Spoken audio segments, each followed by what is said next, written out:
Төрөүний чуулганаар миний санаж байгаагаар бол бүтээн байгуулалтын ажлуудын талаар нэлээд дэлгэрэнгүй мэдээллүүд орж ирсэн байсан. Сая бол давчилсан байна. Хэтэрхий давчилж. Тэгээ би одоо дэлгэрүүлж хэдэн зүйлийг бас асуухан зүйтэй юм болов уу гэж бодож байна. Нэгдүгээр бидний мөрийн хөтөлбөрт нэлээд том зүйл болоод тусгагдсан байгаа энэ нийтийн тээвэр болоод одоо том хөрөнгө оруулалтуудын ажлууд байгаа шүү дээ. Одоо метроны асуудал байна, BRT-гийн асуудал байгаа. За трамвай төсөл байна. Энэ төслүүдийн явцын талаар кабель кар байна. Тэгээ энэ төслүүдийн явцын талаар нэг тодорхой мэдээллүүдийг ямар хувьтай хэрхэн явж байгаа талаар мэдээллүүдийг даваадлаа дараагаас нэмж тодруулах зүйтэй болов гэж бодож. За хоёрдугаар барилгачлалтын төслүүд байгаа. Хааны материалын орчин, баян хөшөө орчин болон за сэлб орчмын барилгачлалтын ажлууд дээр хэрэгжилт хэр байгаа талаар товч хуваар нь иргэдэд ойлгомжтой байдлаар нэг хэлээд өгөөч. За 3 дугаарт том бүтээн байгуулалтын ажил ярихын наан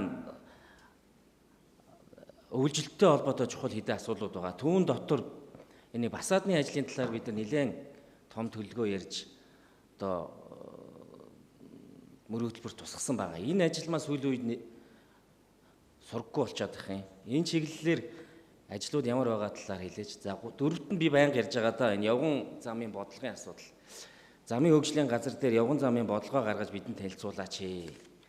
Дан автцаам яриад байх юм чинь хамгийн чухал зүйл болж байгаа. Одоо дэлхийн хотуудын үндсэн чиглэл бол явган хүн дээрээ илүү их тогттой зорчих нөхцөл байдлыг бий болгоё гэдэг энэ бодлогоороо явчаад хахад бид өнөөдөр автцаамтайгаа ганцхан зууралцаар байгаа байхгүй. Тэгээ өнөөдөр яг төв шуудан орчин ч юм уу ингээ явган замууд шинжилүүд хийгдэж байна. Үүнээс цаашаага одоо ямар байдлаар явган замын бодлого явахын одоо байгаа маршрутаасаа илүү бид хаагур ямар байдлаар явган зам дээр хөрөнгө оруулалтууд оруулах гэдэг энэ талаараа бас нэмэлт мэдээлэл өгөөч гэсэн ийм хэдэн асуулт байна. Түүний дараа бас нэмж хэлэх хэдэн саналуд байна. За энийгээ дараагийн юм дээр цаг дээр авъя. За сандаг сүрэн төлөөлөгчийн асуултанд хариулъя. За нэгдүгээр асуулт нийтийн тээврийн томоохон бүтээн байгуулалтын ажлын явцын талаар товч мэдээлэл. За метро төслийн хувьд болохоор тендер нэгдүгээр үе шатыг бол хаацсан.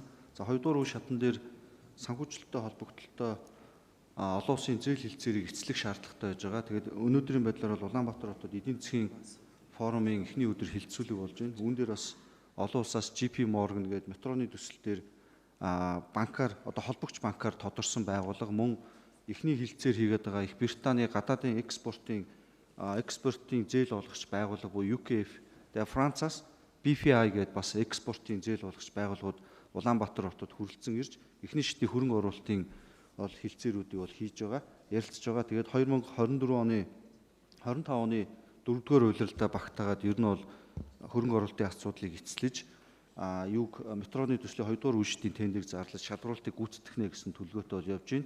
За тэзүү болон байгаль орчны төлөв байдлын үнэлгээнүүд бол эцлэгдсэн. За хөрөнгө оруулалтын ажил шийдэгдчихвэл гараанаас гарахад бэлэн байж байгаа. За Таранбай төслийн хувьд болохоор 1-2 дугаар шугамын тэзүү болон байгаль орчны төлөв байдлын үнэлгээнүүд бол батлагдаж мөн зам тээврийн хөгжлийн дэрэгдэх, зам тээврийн яамны дэрэгдэх шут зөвлөөр орж батлагдаж бол дууссан. За мөн хөрөнгө оруулалтыг бол 2024 оны 25 оны 4-р улиралд багтааж бол шийдвэрлэх шаардлагатай байж байгаа. За туулын хурдны замын хувьд бол тендер амжилттай нэгдэж одоо гомдлын хугацаа энэ 7 хоногоор бол явж байгаа. Тэгээд эх 7 хоногоос бол гомдлох хэрвээ гарахгүй тохиолдолд шалгарсан байгууллагатай гэрээг байгуулж бол бүтээн байгуулалтын ажлыг бол туулын хурдны зам дээр бол эхлүүлнэ. За тойрог 1-р замын хувьд болохоор тэзүү мөн зам тээврийн хөгжлийн төвөөр батлагдаж зам тээврийн яамны дэрэгдэх шинжилгээ ухааны технологийн зөвлөөр орж бол зөвлөмжүүдээ авсан. За тэгээд засгийн газраас болохоор нийт 920 сая $20 хөрөнгө оруулалт шаардлагатай гэсэн бол тэзүүгээр гарч ирсэн. Тэгээд үүнээс 15%, 85%-аар салгаж 85% дээр нь бол засгийн газрын баталгаагаар бол гадаадын экспорт Exim банкнаас бол урт хугацааны нэн хөнгөлөлтөй зээлийг авч бол төслийг хэрэгжүүлнэ гэдэг төлөвлөгөөтэй явж байгаа. Тэгээд засгийн газараар орж засгийн газрын баталгаа авах асуудал бол дэмжигдээд их хурал дээр бол өргөн баригдаж байгаа. За ингээд амжилттай хэрэг засгийн газрын баталгаа авах юм бол 8 дугаар сард бол EPC дээр нэмэх нь F хөрөнгө оруулалттай тендерийг аль биесээр зарлаж бол тойрог 1-р замын бүтээн байгуулалтыг эхлүүлнэ гэсэн ийм төлөвлөгөөтэй явж байна. Томоохон төсөл хөтөлбөрийн хувьд за орон сууцнуудын төслийн хувьд болохоор Сэлб хотын төслийн бүтээн байгуулалт бол 1-2 дугаар багцын бол гэрээ байгуулагдаж бол газар шороо төслийн бэлтгэл арга хэмжээ бол өнөөдрийн байдлаар бол эхлээд байгаа. За 1-р багц 2-р багцын хувьд болохоор газар чөлөөлөлтийн ажил бол одоо 8хан нэгж талбарт бусад ажлууд бол гүйцэтгэж дууссан. За ингээд бол одоо эхний 2 багцын компани бол ингээд бэлтгэл ажил эхлүүлээд ажилд орж байгаа. За ханы материалын орон сууцлал төслийн хувьд болохоор бол нээлттэй сонгон шалгуулалт уралдааныг болохоор хуулийн дагуу бол зарлалцсан хугацааг үүж байгаа. За томоохон бүтээн байгуулалтын хувьд бол ийм байна. За явган хүний 4-р асуултанд хариулахад явган хүний замын хувьд бол энэ жил Улаанбаатар хотод бол 59 км бол хуучин байсан явган замыг шинэ чулуун автангаар шинчлэх ажил бол гүйцэтгэж байгаа. Нийт түрүүн танилцуулсан 39% бол гүйцэтгэлтэй явж байна. За 2040 он гэхэд бол ерөнхий төлөвлөгөөгөөр бол явган замыг нийт бол 2199 км болгож нэмэгдүүлэх юм төлөвлөгөөтэй. Одоогийн байдлаар бол Улаанбаатар хотод бол 584.6 км бол явган зам бол байгаа. За тэгэхээр энэ 2040 он хүртэл энэ 2199 км явган замыг бол жил болгон хөрөнгө оруулалтын төлөвлөгөөнд суулгаж үе шаттайгаар хэрэгжүүлээд явна гэж ингээд төлөвлөд ажиллаж байна. За үйлчлэлтийн бэлтгэл ажил болон фасадны холбогдлолтой асуултанд Батцорг ерхий менежер хариулъя. Мөрдөн өглөөний мэнд хүргэе. За энэ жилийн дулаалгын явц бас ямархуу байгаа талаар бас тодорхой бас мэдээлэл өгье гэж бодлоо. За Улаанбаатар хотод нийтдээ 117 барилгын блок барилгын дулаалгын ажлыг бол энэ жил хийж байна. За зохицын ажлын албан дээр 20 блокийн тендерийн ажлаа шалгаруулад дуусж байна.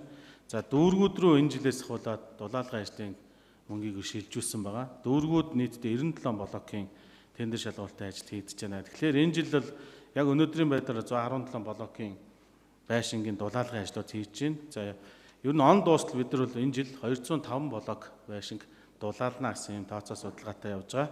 За мөн Германы хамтын нийгэмлэг олон улсын байгууллагын санхүүжилтээр 18 сая евро, за барилга хотын яамны 8 сая евро, зохицын ажлын албан дээр 6.5 сая евро гэх нийтдээ 32.5 сая еврогоор Улаанбаатар хотын дулаалгын ажлыг 1077 блоктор дулаалгахаар бид нар 2022 оноос 27 оны хооронд энэ төслийн ажил хэрэгжиж байгаа. Тэгэхээр цаашдаа энэ дулаалгын ажлыг бол эх жил болон тэрний дараагийн жил бол бүрэн дуусгана гэсэн юм тооцоо судалгаатай байгаа. Ингэж дулааснаар Улаанбаатар хотын дулааны алдагдал буюу дулаан алдалт нэг 67 ккал цагаар бол буурна гэсэн тооцоо судалгаатай явж байна. За баярлалаа. Фасадны асуудал дээр би Батцорг төлөөлөгчөөс бол тэр дүүрэг хороо болгоноор байрууд дээр хэрхэн хийгдэж байгаа талаар тайлбарыг дараагийн хурлаар авъя. За энэ удаагийнх дээр бол ингээд ерөнхий мэдээллүүдийг сонслоо. Энэ маш их ирж байгаа гомдол саналын дагуу. За явган замын нөхцөл байдлыг бид мэдж байгаа. Ер нь сайн хийгдэж байгаа. Сүүлийн хийгдэж байгаа замын материалууд энэ төр дээр бол өөрчлөлт орсныг бид харж байна. Гол нь одоо иргэдийн хурал дээр дараагийн удаа даваа талаа дарга бидэнд яг явган замын барьж байгаа төлөвлөлт ямар байгаа юм бэ? Энэ чиглэлээр зорчих хөдөлгөөнийг хэдэн хувиар яаж нэмэгдүүлэх бодлого урьж байгаа? Хаагур ямар чиглэлээр явган замуудыг өргөдөхөх юм? Энэ чиглэлийн төлөвлөгөөгөө журэн гаргаж танилцуулах шаардлагатай байна.